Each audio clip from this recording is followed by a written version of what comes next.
Good morning, everyone. Nick Reagan here from our First Alert Desk for 5 on 5 Plus. We got our top headlines and, of course, weather from First Alert meteorologist Samantha Roberts here in just a couple of minutes to get you going on this Wednesday morning, gloomy Wednesday morning out there. We have a lot of crime headlines, hard news this morning to get through. We are going to start with the Michael Slager case. The former North Charleston police officer convicted in the killing of Walter Scott back in 2015 could be released from federal prison earlier than expected.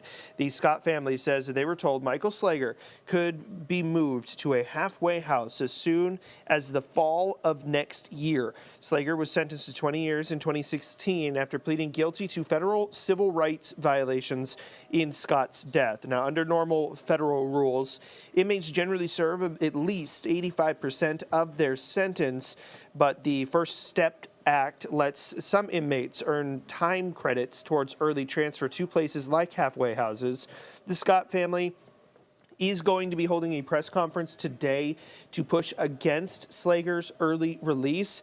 We will have a live stream up to that press conference that is happening in under an hour at about 11 o'clock. Tune in back here for that press conference. And, of course, we do have a reporter who's going to be there who will bring us all of the family's comments and the story as soon as we can. All right. More court drama now. Opening statements are expected to be happening right now in the attempted murder trial of Camille Jade Flores. That is happening in Charleston County. Prosecutors allege Flores helped arrange a marijuana deal with 20-year-old Jeremy Snyder before shooting him in the face back in 2020 at the Carriage Lane apartment complex. Investigators say cell phone records, surveillance video, and recorded jail calls connect her to the shooting, but Flores denies pulling the trigger. We'll continue to keep you updated throughout the day, on air and online, as that trial continues this morning. Again, a reporter in the courtroom on that one as well, with all the details a little later today. All right, let's take a peek outside. There is West Ashley. Again, a gloomy morning this Wednesday morning. A little bit of rain out there, a little bit chilly as well. We got First Alert meteorologist Samantha Roberts standing by now with a closer look at your forecast. Good Wednesday morning to you. I hope you've had a great week so far. We really haven't seen hardly anything in the way of rain, but we still have this little risk today of a very isolated passing shower, about 20%. Warmer today. We're in the low 80s, so a little bit more seasonable. We were only in the 70s yesterday, and then we are heating up big time for the upcoming weekend. Temperatures getting close to, if not hitting 90. But today we're in the low 80s with a mix of sun and clouds. Again, I wouldn't rule out a passing shower, especially through the first half of the day, but I suspect most of our day will be dry. And then tonight we're in the low 60s. Really pleasant. The humidity is not going to be high today or tonight, so it should feel really good out there. When you step outside tomorrow morning, it'll feel great. Lots of sun Thursday, Friday into Saturday, but we are cutting up the heat this weekend. Temperatures getting close to, if not hitting 90 Saturday, Sunday, and all the way probably through about Thursday of next week. So enjoy the more seasonable, cooler temperatures while we have them.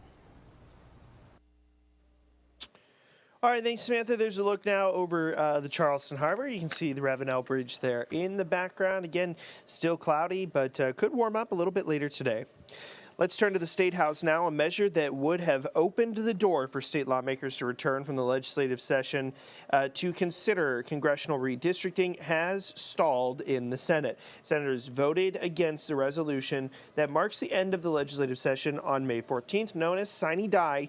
But House lawmakers recently included a provision that says the General Assembly could be called back to Columbia on redistricting matters after the session ends. Now, the measure failed by not reaching a two-thirds majority vote in the Senate yesterday. Currently, the only way the General Assembly could be called back for a special session after tomorrow is through an order by Governor Henry McMaster, who has already said that both chambers still have a couple of days to continue working.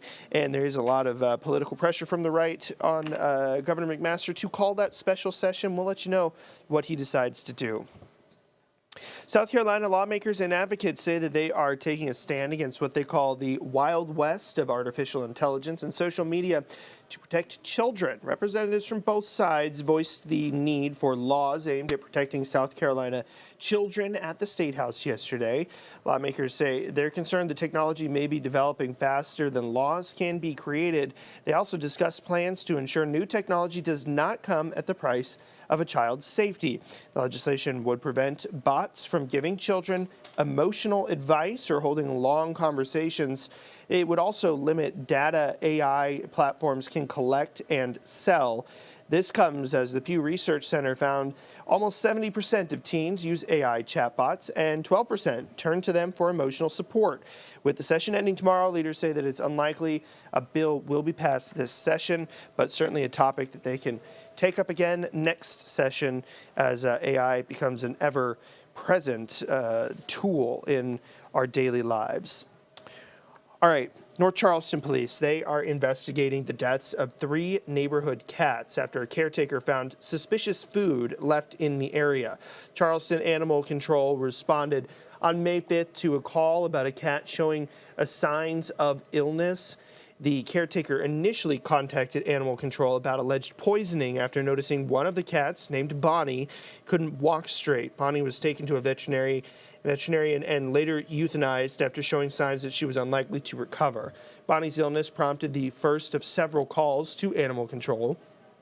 North Charleston police, they came out to Commander Road the next 2 days, each time to collect a dead cat that had died in similar ways. The caretaker told officers that he discovered 3 paper plates of tuna out in the area. He said that he did not put the food there and suspects that the tuna could be connected to the cat's deaths. The Charleston Animal Society's trap, neuter, release specialist collected one of the cats for testing. The North Charleston police are testing the tuna. Those results are still pending. Meanwhile, Pet Helpers is offering a $1,000 reward for any information connected to that case. All right, well, that's going to be a look at our top headlines here from our First Alert desk. This has been 5 on 5 Plus. I'm Nick Reagan. Thanks for joining me. And, of course, we'll see you right back here tomorrow, 10 a.m. for more 5 on 5 Plus. Have an excellent Wednesday.